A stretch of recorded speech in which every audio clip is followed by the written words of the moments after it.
Yo soy Joaquín Rey y esto es Entrevista 21. La semana que cerramos el día de hoy ha sido una semana sumamente turbulenta en la política peruana, que deja como saldo 4 ministros a la baja y también el procurador anticorrupción en el caso Lavallato. Y queremos evaluar lo que ha sucedido esta semana y las implicancias para lo que se viene con uno de los actores que será sin duda un protagonista en el próximo año y medio político. Se trata del general Otto Wibowicz, quien es congresista electo por Acción Popular, por la región Ancash, y además ha sido designado ya como vocero de esta bancada en el Congreso General. ¿Cómo está? Joaquín, ¿cómo estás? Felicitaciones por el hermano. set, felicitaciones por la forma como está conduciendo todo esto y muchas gracias por la oportunidad. Muy amable, gracias a usted por venir. ¿Cómo evalúa usted el manejo del Ejecutivo de lo que ha sucedido esta semana, que ha terminado con 4 ministros de salida en el gabinete? Bueno, en este interregno tenemos 7 ministros ya, ¿no? Así es. No es a pesar del Congreso, es a pesar del Ejecutivo.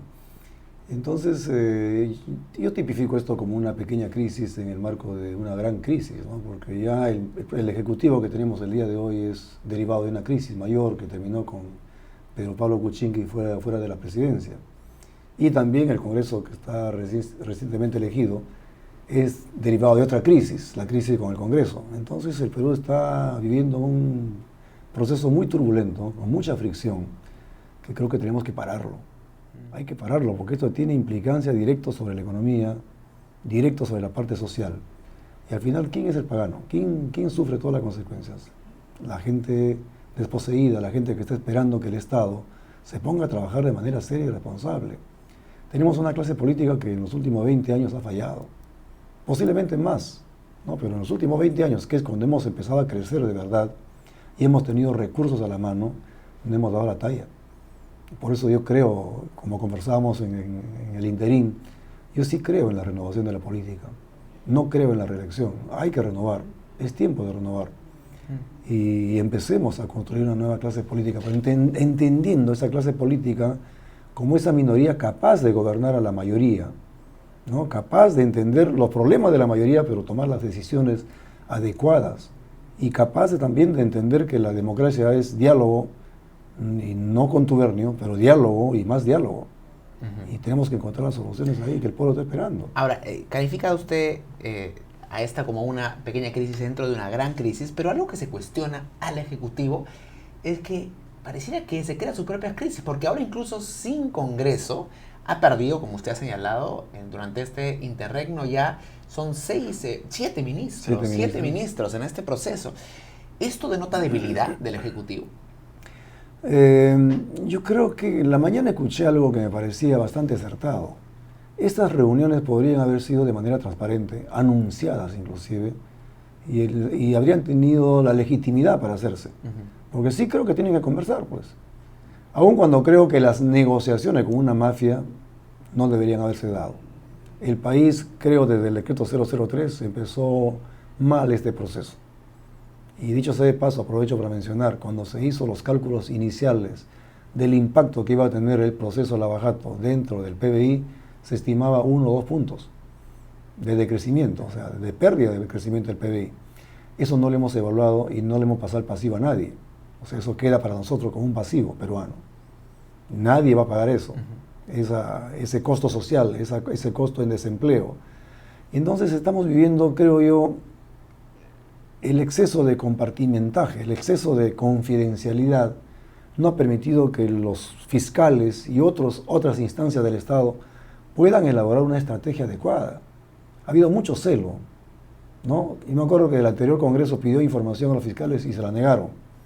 Claro, también no había la confianza del caso, ¿no? Por eso digo, esa falta de confianza combinada con el exceso de confidencialidad no ha permitido construir una estrategia eficaz para combatir a una mafia, porque está demostrado que Odebrecht es una gran mafia, extendida por toda la región además, cosa que se hicieron en Colombia, no más Odebrecht, ¿no? Y claro, no ha habido tampoco... Perú es el país que más ha solicitado información a Odebrecht, entre todos los países involucrados en la región. Pero está bien eso, porque el señor Ceballos dijo ayer que con corruptos no se negocia, ¿no? Pero finalmente un acuerdo de colaboración es una negociación que permite alcanzar la verdad. ¿Usted está de acuerdo con el señor Ceballos en su percepción? el movimiento se demuestra andando, ¿no? Si hemos hecho negociaciones con Odebrecht, entonces creo que todo lo anterior ya queda desvirtuado, ¿no? Y nosotros teníamos la carta bajo la manga. Yo creo que Chaglia, por ejemplo, pudo hacer una carta bajo la manga. No van a pagar 650 millones en 15 años. ¿Y por qué? ¿Por qué 15 años? ¿Y acaso? ¿Y qué pasa si la empresa en el camino quiebra? ¿Quién no va a pagar los 650 millones? Si nosotros teníamos la carta bajo la manga. ¿Protegemos los intereses públicos y los intereses nacionales o no los protegemos? Si los protegemos, debemos actuar de otra manera. ¿Por qué no intervenimos desde el comienzo todos los activos de Odebrecht? Y con los activos en nuestras manos, hacer las conversaciones y hacer las tratativas que había que hacer. ¿Cree usted que el desempeño del procurador Jorge Ramírez fue deficiente? Ese es un tema que hay que analizar en el tiempo y vamos a investigar, ¿no? Creo que tiene que investigarse. Tiene que investigarse. Porque me acuerdo que hubo un momento en que entre procuradores se denunciaban. Sí, el procurador Renco, el procurador eso te indica que algo no está claro, pues. Entonces, pero para saberlo, hoy día no podría ser profeta, ¿no? Como decía Paniagua, prefiero ser historiador que profeta.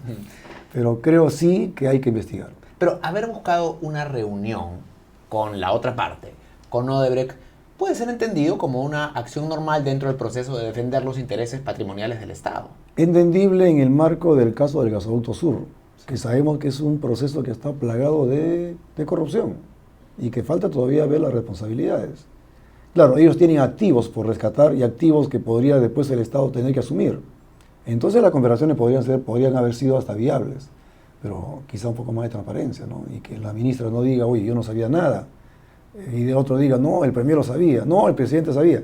Esa situación hace que esta situación de crisis se agrave y termine con una crisis ministerial. Pudo ser transparente. Quien debía inclusive anunciarlo, se va a reunir para definir esta agenda.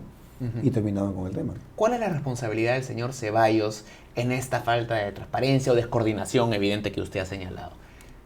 Porque continúa el señor Ceballos frente al gabinete, ¿no? Y creo que tiene que hacerlo, ¿no? Porque él no fue legitimado por la investidura del voto de confianza de ningún Congreso. Entonces quizá por eso se esté manteniéndose en el cargo. No lo sé. Y aparte quizá sea un hombre de confianza del presidente, que sería también suficiente para que se quede. ¿Cree usted que está bien que permanezca? Claro, si el presidente le da su confianza, debería quedarse. Y además, si no tiene ninguna responsabilidad, pues debería quedarse. Obviamente eso, como se dice a primera vista, ¿no? Pero más adentro no conocemos qué más hay, ¿no? Yo tengo confianza que sea una persona que pueda estar actuando bien, aun cuando posiblemente no haya habido el asesoramiento del caso para que esto sea legitimado por un comunicado o por comunicados diciendo nos vamos a reunir y que esa reunión sea transparente, con una agenda pública conocida. Entonces no habría pasado ningún problema. ¿Y cómo evalúa el desempeño del presidente Vizcarra? Porque él se ha mantenido un poco por encima de toda esta discusión, no ha salido mucho, no ha dicho nada, ¿no? Y sigue con una aprobación muy alta, ¿no? Como que esta crisis parece que no lo tocaran. ¿Cómo entiende usted eso? Bueno, para comenzar yo creo que hay que reconocer que el día de ayer ha habido buenos reflejos, ¿no? Se produce la crisis y en la noche estaban reconocidos los ministros. Recuerdo que en fechas anteriores pasaron a veces semanas y a veces más de 10 días y no teníamos ministro. Hoy día los reflejos han sido buenos. Demasiado bueno para mi entender, ¿no? O sea, muy rápido. O sea, eficiencia rápida, eficacia, y ya están repuestos solo. Pero eso hay gente que lo ve de otra manera y que señalan, oye, este es un gobierno que no defiende a su gente, que no defiende a sus ministros y que se caen como dominó, incluso sin un Congreso. Y algunos dicen que también algunos ministros están quitando el cuerpo ya, ¿no? O sea, ya bueno, estamos a un año y medio, tiempo de irse, ¿no? Podría ser, habría que ver cuál es la hipótesis. ¿Por qué salió Flor Pablo, por ejemplo, que no tenía nada, no tenía vela en este entierro con Odebrecht, digamos? ¿Qué podría también? O sea, si ellos están pidiendo su renuncia, quizás son temas pero hasta personales, ¿no? Nadie podría especular que sean 4 o 5, si alguno desea irse, pues tiene que irse, ¿no? Si alguien ya no desea trabajar, ¿qué le queda al presidente? Especulo, no sé realmente qué puede haber detrás. Al menos a la ministra Flor no se le ha encontrado nada que sea censurable. Entonces puede ser una decisión personal. Pero ¿Cuál es su opinión respecto a la salida del ministro Edmer Trujillo, que estaba cuestionado de antes por otros casos como el del hospital de Moquegua? Bastante, yo creo que era, ese caso sí era ya casi un pedido a gritos, ¿no? Yo creo que está bien que haya renunciado. Él estaba involucrado en una serie de casos, ¿no? El caso del hospital de Moquegua, parece que también fue parte de este pitufeo Moquegua. Entonces, pues creo que tenía que haber renunciado y creo que es oportuno el momento. Quisiera pasar ahora a lo que se viene, al Congreso que se viene. Sabemos que Acción Popular tiene intención de presidir la mesa directiva. Entiendo que están en el proceso de armar esa coalición para llegar a la mesa directiva. ¿Ya tienen seguro quiénes van a ser sus aliados en esta lista? Fíjate, nosotros hemos empezado un proceso de conversaciones con diversas bancadas, orientadas fundamentalmente a darle, vamos a llamarle gobernabilidad al próximo legislativo, porque va a ser un legislativo muy fragmentado e inclusive con bastante radicalismo. Entonces, si queremos fortalecer una columna vertebral, teníamos que hacerlo a partir de entender bien cuál es la visión que compartimos. No el cuoteo de cuántos votos necesitamos, sino con quienes compartimos una visión, compartimos una propuesta, una agenda ¿Y quiénes son que ellos? sea realizable. Hasta ahora nos hemos puesto de acuerdo con Alianza para el Progreso, con Somos Perú, y bueno, creo que es la primera vez que lo menciono, no lo he mencionado antes, ¿no? Pero ya me sacaste la respuesta. Hemos avanzado con ellos y estamos trabajando ya en detalles de una agenda que vamos a presentar en algún momento con un comunicado, ¿no? Ahora, pero APP son 22 congresistas, Somos Perú son 11, si no me equivoco. 23 APP. A 23 APP más los 11 Somos Perú, estamos hablando ahí de 34. Y ustedes son 20... No, 34 más 34 25. más 25, ¿no? 59. O sea, todavía están un poco cortos de la mayoría simple que se necesitaría, digamos. ¿Quién podría ser el tercero? Pero el cuarto integrante. te replanteo la premisa, ¿no? La premisa es, además, que lo que queremos es que los votos, el número de votos sea añadidura, sea consecuencia de una premisa básica de ponerse de acuerdo en los objetivos. Y en eso estamos, y te digo con toda seriedad, así ha sido. Nosotros hemos empezado a conversar con ellos diciendo cuál es la visión compartida, cuál es la agenda que tenemos que trabajar. Y si nos ponemos de acuerdo en 5 o 6 temas básicos, que son parte fundamental de la reforma, por ejemplo, estamos bien. Y fíjate que hemos coincidido con muchos. ¿Y con el Partido Morado podría haber un acercamiento? Que digamos está un poco más en el centro del espectro Yo político. anoche estaba conversando de manera informal, no como parte de una negociación, con algunos congresistas de ese grupo. Y también, o sea, los temas que hemos conversado son coincidentes. Pero no va a ser posible pues, que todos tengan presencia en la mesa directiva, ¿no? Ese es el tema, salvo que creemos más vicepresidencias. Yo creo que en la época de Toledo creo que teníamos 5 vicepresidencias, ¿no? Pero veamos de qué manera podemos construir una columna vertebral sólida que le dé garantía a la conducción del Parlamento mismo y también a la población, que la población recupere un poco de credibilidad en el Congreso. El mensaje que vamos a dar va a ser en ese sentido, ¿no? Y espero que sea suficiente para rescatar un poco de credibilidad. Ahora, señala usted a quienes están más cerca de su visión, la visión de Acción Popular. ¿Quiénes consideran que están más alejados de esa visión, con los cuales va a ser un mayor reto trabajar? Hemos conversado, y también de manera no formal, o sea, digamos, protocolar, amical, con varias bancadas, otras personas con otras bancadas, y hay con bastantes. Hay algunas que están, claro, y eso también es otro requisito, ¿no? Que las bancadas estén consolidadas. Hay bancadas que tienen al interior facciones, y algunas de ellas también están alineadas con la visión. Algunas un poquito más radicales, otras están en proceso de integrarse, en proceso de conocerse un poquito más. Pero yo sí confío que el mensaje que podamos lanzar el primer día vaya a ser importante para rescatar la credibilidad. Entendiendo, Joaquín, que los congresistas somos simplemente ciudadanos que representamos a ciudadanos y que tenemos que bajar un poquito ese estatus sobrevalorado o sobredimensionado, en todo caso, que hacía del congresista un personaje por encima del bien y el mal. Eso tenemos que desaparecerlo. Ha trascendido que el candidato como presidente legislativo sería Manuel Merino de Lama, que es un congresista de Tumbes por Acción Popular. ¿Esto ya es confirmado? Sí, claro que sí. Fue elegido dentro de la bancada nuestra, somos 25, y fue elegido por mayoría en una elección interna totalmente democrática. Y él es nuestro candidato a la presidencia, ¿no? ¿Y por qué por qué lo designaron? ¿Cuáles son las razones? Primero que es una persona que tiene una hoja de trayectoria impecable, se ha enfrentado a la corrupción en Tumbes, inclusive fue amenazado de muerte por hacerlo, con actores que hoy día están en cárcel, ¿no? Acusados de corrupción. Pero además de ello también, y conversamos al respecto, él tiene alguna experiencia, ha sido vicepresidente de una mesa directiva. lo cual va a ser importante porque en este Congreso va a haber bastante gente nueva. Entonces, para facilitar y darle... Claro, no todos tenemos que aprender lo del Congreso, ¿no? Hay cosas que no se tienen que aprender necesariamente, de lo que hemos visto al menos. Pero la conducción de la mesa requiere ciertos protocolos, ciertas secuencias formales, y es mejor que alguien que ya estuvo allá sea quien lo represente.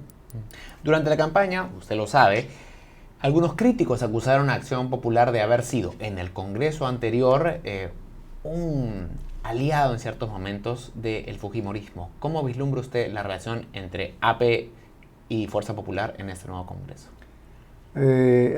Fuerza Popular, esta nueva Fuerza Popular, creo que ya no es lo que fue en el pasado, ¿no? Aparte de que se ha reducido en porcentaje y en número, creo que la gente que va ahí va con otra visión. Conozco algunas personas que están yendo por ahí que no creo que vayan a pecar en lo mismo. ¿Con una visión mejor? Creo que sí, ojalá que estén pensando en el Perú, ¿no? Lo que tenemos que hacer todos es pensar en el Perú, ¿no? Y si fomentar una crisis atenta contra el desarrollo del Perú, deberíamos pararla. No estamos para crisis, ¿no? Hablábamos de la cantidad de crisis que hemos tenido en este corto periodo. Y entonces lo menos que esperamos hoy día es buscar que la crisis puedan extenderse en el tiempo. Hay que parar, tenemos que parar esto. Y si para eso tenemos que juntarnos todas las bancadas, vamos a hacerlo, ¿no? La vez pasada mencionó eso y me sacaron un titular que yo pensaba, había dicho que la bancada de Fuerza Popular debe ser parte de la mesa directiva. No es eso, simplemente es la necesidad de que toda la bancada nos pongamos de acuerdo y hagamos de este Congreso uno que pueda hacer más que lo que se hizo en los últimos años. Pero podría ser el caso que Fuerza Popular integre eventualmente. No digo que vaya a ser, pero no hemos conversado respecto en absoluto. No ha habido inclusive comparación formal con ellos todavía. Respecto a la distribución de comisiones, que es otra decisión que se viene, imaginamos que Acción Popular va a querer estar presente, tener la presidencia de algunas comisiones claves. ¿Lo han pensado bien? Lo hemos pensado, pero no nos aferramos a ninguna si es que para ello tenemos que buscar la gobernabilidad del legislativo. No es indispensable, no es una condición, digamos, absoluta, decir yo voy a esta comisión y si no, pateo el tablero, de ninguna manera. Vamos a buscar que cada comisión sea presidida por gente idónea y lo haga de la mejor manera. Constitución. Inclusive defensa, que a mí me gustaría. Si es que otra persona tiene que hacerlo, yo no tendría problema, si es que eso ayuda a fortalecer esa columna vertebral de la cual te hablo. Que le dé gobernabilidad, que le dé, además, capacidad, ¿no? y eficacia al Congreso. Tenemos que hablar menos y hacer más. Y para eso, si tenemos que ceder dentro de nuestras pretensiones personales de presidir una u otra comisión, yo apuesto por ello. De acuerdo. Hay que ceder, pero en aras del Perú. Respecto a la Comisión de Constitución, que va a tener un rol clave en aras de completar la reforma política y de justicia, ¿Acción Popular aspira a presidir esta comisión? Claro, aspira como muchos otros grupos políticos. Tenemos gente capacitada, pero igualmente, si hay que cederla para fortalecer la misma columna vertebral de la que venimos hablando, lo vamos a hacer. No hay ningún inconveniente. En términos de agenda concreta, ¿cuál va a ser la prioridad, por lo menos para Acción Popular? ¿Qué se espera conseguir? Hay dos cosas que tienen que hacerse de inmediato. Uno es que el periodo legislativo, tú sabes que el Congreso tiene 5 periodos legislativos en condiciones normales y cada periodo legislativo es de 12 meses.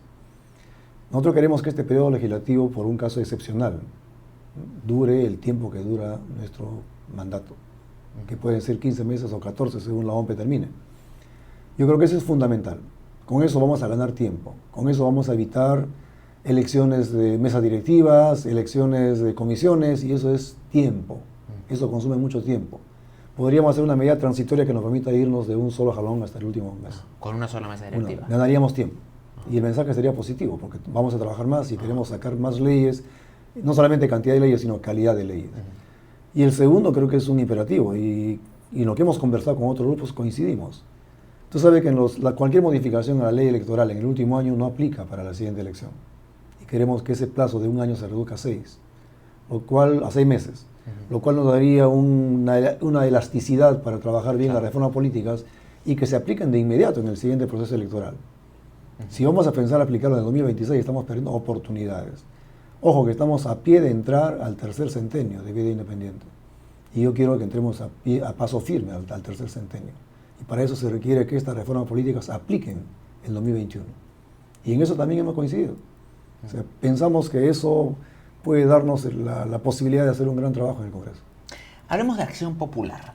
Desde afuera se observa que es un partido que tiene liderazgos, varios liderazgos y que a veces están enfrentados entre sí. Nos vemos por un lado al señor Descanseco, por otro al señor Barnechea, al señor Lescano, al señor Mesías Guevara, y la gente se pregunta en qué momento se van a poner de acuerdo. Primero que nada, como alguien, un político experimentado decía, un partido político no es un convento, ¿no? O sea, puede haber discrepancias, puede haber dialéctica, de todas maneras. Pero fíjate que la mayoría de las discrepancias de las personas que tú has mencionado se dan en temas coyunturales. Pero cuando tú mencionas de la UNDE, todo se alinea. Cuando tú mencionas la Lampa y Acción Popular, todo se alinea. Ahí no hay dudas, ¿no? Eso es lo bueno de tener un respaldo doctrinario detrás, ¿no? Eso es lo bueno. Pero parece que sí hubieran divisiones incluso doctrinarias, porque está el señor Descanseco, que es un señor pro empresa, es empresario, y el señor Johnny Lescano, por ejemplo, tiene una visión distinta de la economía. Entonces, no solamente son divisiones coyunturales, creo que también hay divisiones de visión de más fondo. Pero fíjate, no solamente es un tema de empresa o pro empresa o no empresa. Yo creo que el tema nuestro, el que nos vincula, es el humanismo. De poner a la persona como eje de la gestión, como eje de la legislación, como eje de la fiscalización. Acción Popular es un partido humanista. Y la Constitución en su artículo 1 es bien clara, ¿no? La razón de ser del Estado es la persona humana. Y hoy día hemos descuidado esa parte de la gestión, en general en el Perú. Tenemos anemia, analfabetismo, tenemos desnutrición crónica infantil, faltan hospitales, faltan puestos de salud. Y todos esos temas es parte de una agenda de Acción Popular. Y entonces en eso nadie va a estar en contra, ni de Canseco, ni Johnny Lescano, ni Barnechea, ni otro líder de Acción Popular, ¿no? Todos estamos alineados con eso. Entonces hay temas que nos vinculan fuertemente más allá de las discusiones que puedan haber, que yo las entiendo naturales. Y además, cuando vayamos a elecciones internas y elijamos al candidato, sea quien fuera que gane, yo creo que todos vamos a alinearnos atrás de él. ¿Y quién considera usted que es el más adecuado, calificado para hacer la Carta de Acción Popular en el 21? No falta mucho, hay que ir pensando ya, ¿no? No estoy en condición de decírtelo, Joaquín, con todo respeto, porque sería un poco... Estoy asumiendo un rol de vocero de una bancada y queremos hacer la cosa con mucha seriedad. Y si yo digo cuál es mi preferencia en este momento, pues estaría faltando a un precepto elemental, ¿no? Que es la neutralidad en este caso. Para terminar, ha salido a la luz después de la elección el caso de una sentencia por violencia familiar de la congresista Mónica Saavedra, que era la que encabezaba la lista en Lima. ¿Cuál es la posición del partido y de la bancada respecto a este tema? Se reunió el comité político y ellos han dicho que ya si está en manos de la Fiscalía que siga su proceso y que luego el comité de ética en el Parlamento vea el tema. Y además, acuérdate que un tema importante a tratarse en este próximo Congreso es la inmunidad parlamentaria. O sea, nosotros vamos porque la inmunidad no se quede como está, ¿no? Y que la inmunidad la inmunidad te sirva únicamente en tus funciones. Si tú eres obstruido mientras fiscalizas, tengas la inmunidad. Si tú eres obstruido mientras quieres hacer una ley, una reforma importante, que tengas la inmunidad, pero no para delitos comunes. Y entonces, en el caso específico de la señora Saavedra, que ella nos ha dado una explicación, creo que se está manoseando bastante el tema, ¿no? Es un tema donde ella demanda. Ella no es la demandada. Ella demanda y coyunturalmente le dan la vuelta al tema y termina demandada. Entonces, cuando ahí también, fíjate, falta de claridad en los formatos del jurado, no ayudan a veces. Tú no puedes tener un asesor jurídico para llenar un formato, o un asesor de finanzas para llenar un formato. Tenemos que trabajar un formato que sea más simple, ayude al ciudadano. RENIEC es un modelo de ello, ¿no? RENIEC se centra en el ciudadano y facilita la vida del ciudadano. Pero a veces llenar un formato te puede llevar a errores. Y ella misma dice, ¿qué intención tengo de ocultar esto? ¿No? Posiblemente, si yo veo mi hoja de antecedentes penales, está libre. Antecedentes policiales, está libre. Veo lo de la ventanilla única, que debe ser una ayuda para el candidato, está libre. Entonces pongo lo que tengo ahí. Entonces, ¿usted respalda a la señora Saavedra? En la medida que esto se investigue en los órganos correspondientes y luego, si es necesario ver una ética, se vea como corresponde, ¿no? De acuerdo. General, muchas gracias por su tiempo. A ti, Joaquín, gracias por la oportunidad. Muchas gracias. Muchas gracias y felicitaciones. Gracias al general Otto Wibowich, vocero de la bancada de Acción Popular, congresista electo por la región Ancash, analizando la agitada coyuntura de esta semana y lo que se viene en los próximos meses con el nuevo Congreso de la República que nos acompañará hasta el Bicentenario. Con permiso.